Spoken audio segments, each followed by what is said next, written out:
Shalom saudara-saudara. Hari ini kita mengalami sukacita dan damai sejahtera, dan harapan saya saudara-saudara selalu diberi kesehatan. Mari kita tundukkan kepala. Saya akan membagikan firman Tuhan, tapi terlebih dahulu saya akan menyanyikan satu lagu, Dia Mengerti. Terkadang kita merasa tak ada jalan terbuka, tak ada lagi waktu, terlambat sudah. Oh, Tuhan tak pernah berdusta, Dia selalu pegang janjinya. Bagi orang percaya, mujizat nyata.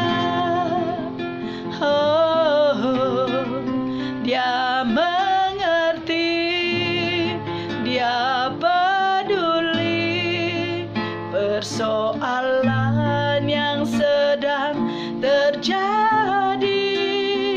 Dia mengerti, Dia peduli persoalan yang kita alami.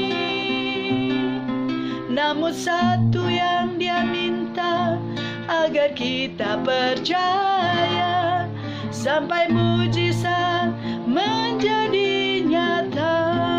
Bapa kami yang ada di dalam surga, sebentar hamba-Mu akan menyampaikan firman Tuhan. Urapi hamba-Mu Tuhan, pakai setiap perkataan mulut dan pikiran hamba-Mu hanya tertuju padamu, dan biarlah nama-Mu yang dipermuliakan. Untuk itu ya Bapa, urapi kami semua yang mendengarkan channel YouTube ini. Tuhan, hiburkan mereka yang sakit, disembuhkan dalam nama Tuhan Yesus Kristus. Yang sedih Tuhan, hiburkan Tuhan. Kami percaya kuasa Tuhan akan bekerja di dalam nama Tuhan Yesus Kristus. Haleluya, amin. Hari ini saya akan membagikan firman Tuhan di kitab Wahyu pasal 3 ayat 19. Barang siapa kukasihi, ia kutegur dan kuhajar, sebab itu relakan hatimu dan bertobatlah. Jadi kalimat di Wahyu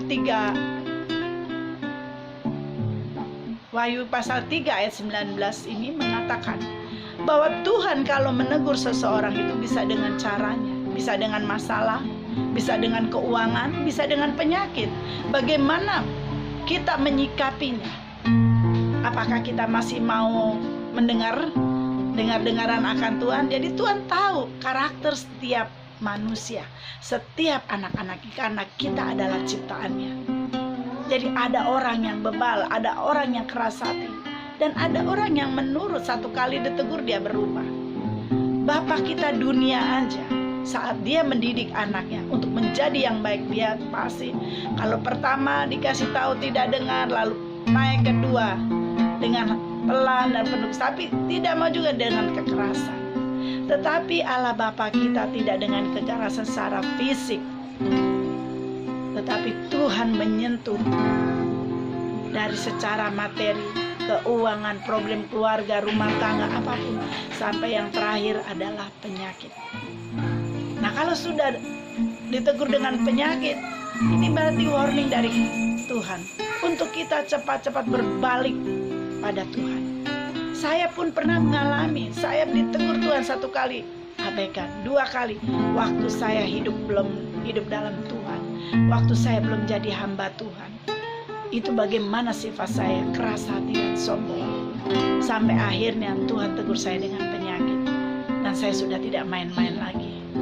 Nah, ini jadi makna dari sebuah pertobatan adalah sebuah hadiah yang Tuhan berikan pada kita. Kenapa saya bisa bilang ini adalah sebuah hadiah? Karena apa, saudara-saudara? Tuhan tidak ingin kita tertinggal. Tuhan tidak ingin kita tidak mendapatkan tempat di kerajaan surga. Tuhan ingin anak-anaknya cepat berpaling. Keadaan sekarang ini semakin jahat. Virus corona membuat orang cemas. Virus corona membuat orang jauh dari Tuhan, sehingga mereka mengikuti kedagingan mereka. Logika mereka main. Apalagi sekarang gereja-gereja masih ada sebagian yang tutup. Ke gereja aja masih jauh dari Tuhan, apalagi tidak ke gereja. Dan kadang-kadang mereka tidak mau menghadiri sebuah persekutuan-persekutuan. Padahal persekutuan-persekutuan itu untuk kita satu sama lain, saling mengikat saudara seiman, menguatkan iman kita. Tetapi kalau orang datang ke gereja, orang datang ke persekutuan males, banyak saja alasan. Tetapi coba kalau pergi ke tempat mall atau tempat yang happy-happy, mereka akan sukacita. Tetapi kalau datang untuk Tuhan, aduh, mereka nanti deh, banyak urusannya. Tapi saat dia ditegur dengan penyakit, baru dia bertobat. Tapi ada juga loh, orang yang sudah ditegur dengan penyakit masih tidak mau. Nah, itu yang saya melihat banyak hal seperti itu. Nah, di sini ada 5 poin.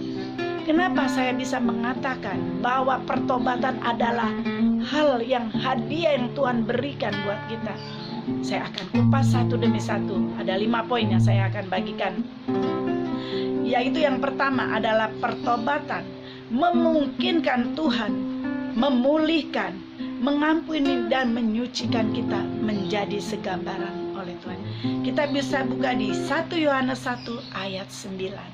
Jadi pertobatan yang pertama memungkinkan Tuhan memulihkan keadaan hati kita dan mengajari kita untuk bisa mengampuni orang dan menyucikan hati kita. Saya akan bacakan ayatnya di 1 Yohanes 1 ayat 9. Jika kita mengaku dosa kita, maka Ia adalah setia dan adil sehingga Ia akan mengampuni segala dosa kita dan menyucikan kita dari segala kejahatan. Jadi kalau kita bisa sebelum kita datang pada Tuhan, kita harus lebih dahulu mengampuni orang-orang yang bersalah pada kita, agar jangan tidak ada pembatas antara kita dengan Tuhan.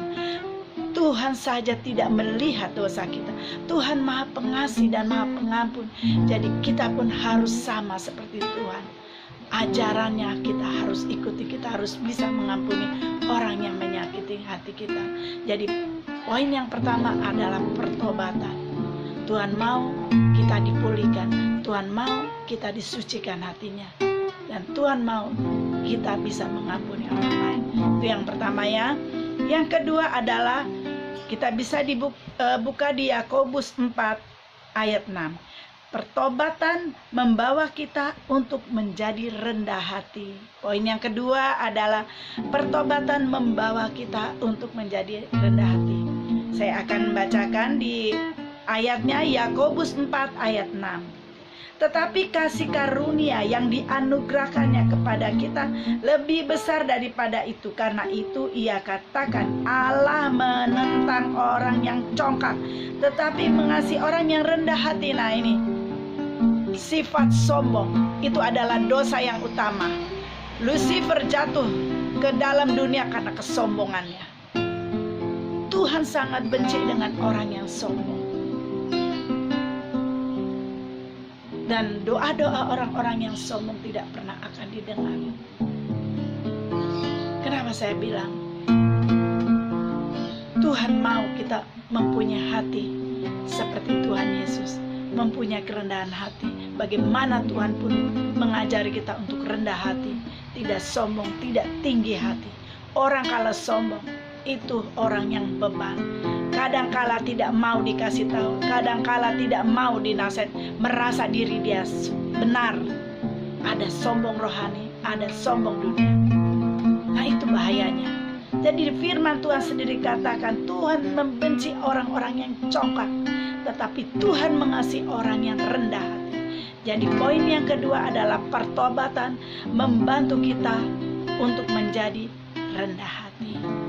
Ya, saudara-saudara, yang kedua. Dan yang ketiga, pertobatan menjauhkan iblis dari kita. Yakobus 4 ayat 7. Jadi kalau Yang ketiga adalah pertobatan menjauhkan diri kita dari iblis. Saya akan bacakan di ayatnya Yakobus 4 ayat 7. Karena itu tunduklah kepada Allah dan lawanlah iblis, maka ia akan lari daripadamu. Nah, kalau sudah poin pertama saudara sudah lakukan, poin kedua saudara sudah lakukan, dan poin ketiga Roh Kudus masuk di dalam diri kita. Dan dia yang akan membimbing kita. Bagaimana kita bisa melawan kuasa-kuasa jahat. Kalau kita lagi berdoa, masuk intimidasi iblis masuk dalam pikiran kita, dan sehingga kita tidak fokus sama Tuhan. Ingat, Roh Allah yang ada di dalam diri kita lebih besar dari kuasa apapun.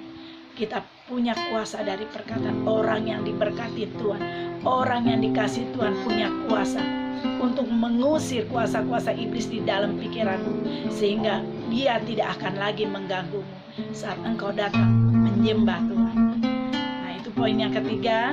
Dan poin yang keempat adalah kita bisa dibaca Ibrani 4 ayat 14. Pertobatan membebaskan kita dari kuasa dosa. Ya, saya baca ayatnya. Karena kita sekarang mempunyai imam besar agung yang telah melintasi semua langit, yaitu Yesus anak Allah, baiklah kita teguh berpegang pada pengakuan iman kita. Jadi poin yang keempat adalah membebaskan kita dari kuasa dosa. Jadi iblis saat intimidasi kita yang mengatakan, oh kamu orang berdosa, oh kamu orang yang tidak dihargai oleh Tuhan, oh kamu tidak layak di hadapan Tuhan. Tidak, buang semua jauh-jauh. Tuhan sudah menebus kita di atas salib. Oleh kuasa darah Yesus, dosa-dosa kita sudah disucikan. Dan imanin itu. Imani bahwa Tuhanlah yang ada di dalam diri kita, dan Roh Kuduslah yang menyertai kita. Kita sudah bukan lagi orang yang berdosa, karena kita sudah ditebus di atas kayu salib oleh kuasa darah Yesus. Bagaimana pengorbanan Tuhan Yesus di atas Kalvari. Nah, itu yang saudara-saudara harus imani dan saudara-saudara harus responin. Hargai pengorbanan Tuhan. Jangan main-main. Bagaimana Tuhan dengan hati yang penuh kasih, dia mau korbankan dirinya di atas kayu salib. Untuk siapa? Untuk kita orang berdosa.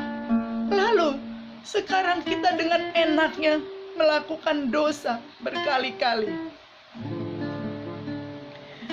Saudara-saudara, hargailah pengorbanan Tuhan Yesus di atas kayu salib. Pengorbanan yang tidak mudah untuk dia pikul.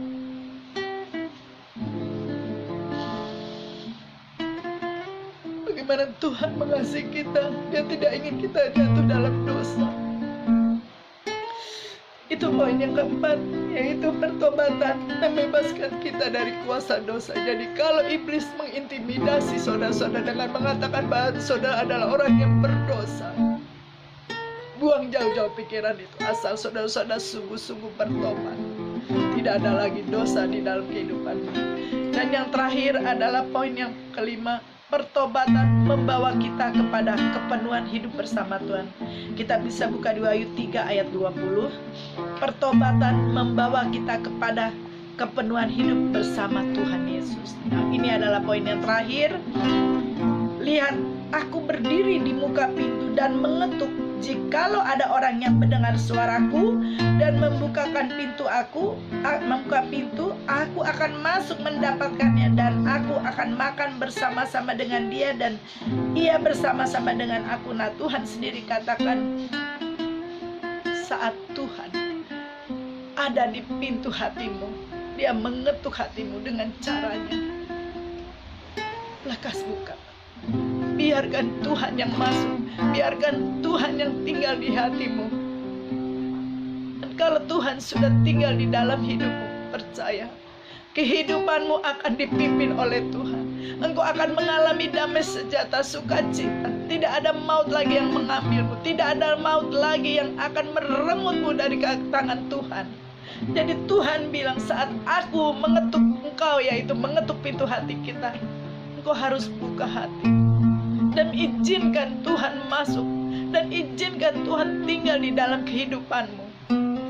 Bagaimana supaya Tuhan benar-benar tinggal di dalam hidup kita? Lakukan hari-harimu dengan berdoa, membaca firman Tuhan, adakan mesbah doa, bergaul intim dengan Tuhan, dan biarkan Tuhan tinggal bersamamu. Dan di kalimat itu mengatakan, biarkan aku tinggal di hatimu, biarkan aku tinggal bersamamu, dan biarkan aku makan bersamamu. Itu artinya Dia mau hari-hari saudara bersama Tuhan Yesus. Ini poin yang kelima, yang terakhir yang saya bisa bagikan. Saudara-saudara, jangan lagi kita hidup dalam kedagingan. Jangan lagi mengabaikan nasihat-nasihat hamba-hamba Tuhan. Jangan lagi mengabaikan firman Tuhan. Jangan sampai Tuhan menegurmu dengan sesuatu yang kau tidak akan bayangkan. Baru di situ kau baru menyesal. Ini adalah kesempatan untuk kita datang menghampiri tata kerajaan surga, untuk benar-benar meminta Tuhan memprotek kehidupan kita. Sebelum saya akhiri firman Tuhan ini, saya akan membagikan satu kesaksian dari anak rohani saya. Saya punya satu anak rohani. Dulu anak ini keras hati. Setiap kali diingatkan, dia mengabaikan. Dia kadang imannya turun naik begitu. Tapi saya tidak pernah sakit hati kalau dia marah pada saya, karena saya tahu itu bukan siapa dia, tetapi iblis yang menguasai hati dan pikiran dia. Saya terus berdoa untuknya. Suatu saat dia telepon sama saya, dan dia bilang, "Bunda, saya tahu anak ini didiagnosa kena tumor payudara." Saat itu saya bilang, cepat respon teguran Tuhan, jangan abaikan. Dia bilang iya. Nah, mulai ada perubahan dalam hidup dia. Tetapi singkat cerita, 2 hari sebelum saya dapat berita yang terakhir itu, saya merasakan hati saya kok memikirkan anak ini, ada apa dengan anak ini. Tuhan hanya kasih hikmat, anak ini mulai lemah lagi, mulai bimbang lagi. Lalu saya nggak mungkin tanya sama dia, nantinya dia tersinggung, jadi biarlah cara Tuhan. 2 hari kemudian dia telepon saya pagi-pagi, dan dia menceritakan kondisinya, bahwa dia didiagnosa oleh dokter sudah masuk di kanker stadium 3. Dan saya sangat terkaget-kaget. Ini adalah kecolongan. Dia tidak pernah cerita sama saya. Dia tidak pernah mau ngomong sama saya. Dia bilang selalu baik-baik saja. Tapi saya sebagai ibu rohaninya merasa ada yang kurang, ada sesuatu yang terjadi sama dia. Tetapi saya kaget waktu dia katakan, "Bunda, saya kena kanker stadium 3. Lalu saya saat itu juga saya berangkat ke rumahnya, dan saya terkaget lagi melihat rambutnya udah rontok, udah setengah botak. Saya bilang, saya menangis, ya Tuhan, ada apa sama anak ini sampai begini. Lalu disitulah dia mulai cerita bahwa dia marah sama Tuhan. Belum lagi itu selesai, dia kena pendarahan yang sangat dasar. Pendarahan keluar, sudah 2 minggu tidak henti-hentinya. Dan dia rasa ketakutan yang luar biasa. Dia bilang, saya marah sama Tuhan. Satu penyakit belum selesai, datang lagi penyakit lain.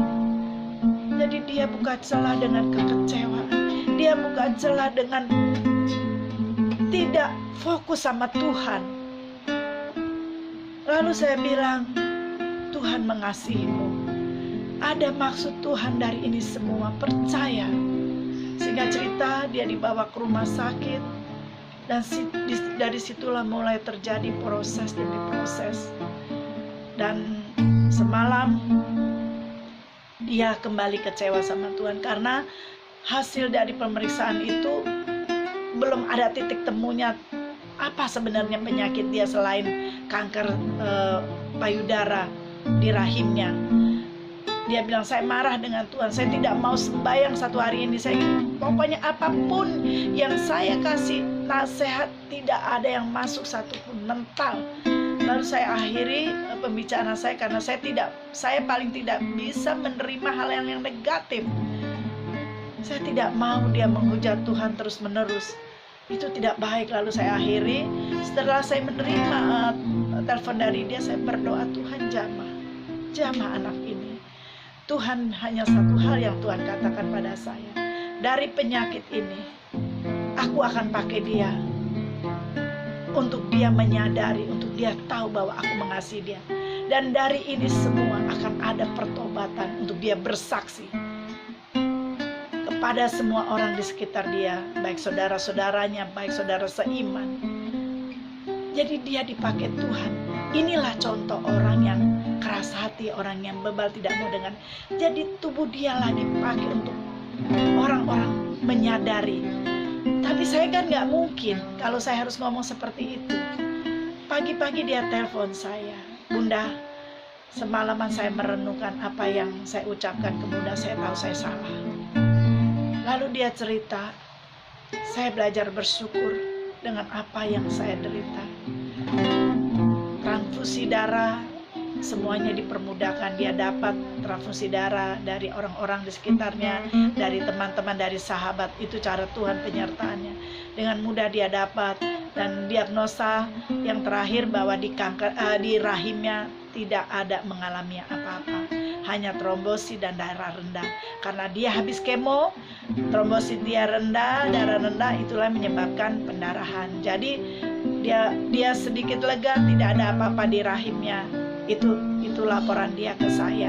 Dan satu hal yang dia katakan begini, membuat saya terkaget-kaget. Dia bilang, Bunda, kalau memang Tuhan mau pakai tubuh saya untuk membuat orang bertobat, saya tidak apa-apa. Saya mau, saya ikhlas. Karena selama ini orang-orang kalau dikasih tahu kesaksian, oh ini orang ini begini, siapa saya tidak kenal, tidak peduli. Tetapi ini loh, ini orang yang dekat dengan kamu, sama-sama ibadah di persekutuan, sama-sama sering ketemu. Saya rela tubuh saya untuk membuat mereka bertobat. Saya mau bersaksi agar mereka cepat-cepat kembali pada Tuhan. Itu saya sangat terkaget-kaget karena memang itu yang Tuhan katakan pada saya. Lalu saya bilang, itulah yang Tuhan katakan pada saya. Saya senang bagaimana dia meresponin apa yang boleh terjadi atas hidupnya. Demikian firman Tuhan yang bisa saya sampaikan. Mari kita ambil sikap untuk hidup di dalam Tuhan, untuk merespon teguran Tuhan. Buka hati untuk Tuhan menyertai langkah hidupmu, agar jangan kau jatuh dalam dosa berkali-kali. Demikian firman Tuhan. Mari kita tundukkan kepala. Bapa kami yang ada di dalam surga, hamba-Mu sudah menyampaikan firman Tuhan dan kesaksian ini. Biarlah ini menjadi kekuatan untuk kami semua merespon cepat balik kepadamu Tuhan, dan tidak main-main lagi dalam dosa. Untuk itu ya Bapa, kami mohon penyertaan-Mu Tuhan atas hidup kami. Kami berdoa untuk bangsa Indonesia, lawan bangsa Indonesia. Terima kasih Bapa. Terima kasih, kami percaya kuasa Tuhan akan bekerja untuk bangsa kami. Di dalam nama Tuhan Yesus Kristus, Allah Bapa kami yang hidup dan Roh Kudus, mari angkat tangan dan terimalah berkat dari Tuhan. Tuhan memberkati engkau dan melindungi engkau. Tuhan menyinari engkau dengan wajahnya dan memberi engkau kasih karunia. Tuhan menghadapkan wajahnya kepadamu dan memberi engkau damai sejahtera. Terimalah berkat dari Allah Bapa, cinta kasih Tuhan Yesus Kristus, penyertaan Roh Kudus dari hari ini sampai selama-lamanya. Mari kita yang percaya katakan amin. Jangan lupa subscribe. Tuhan berkati.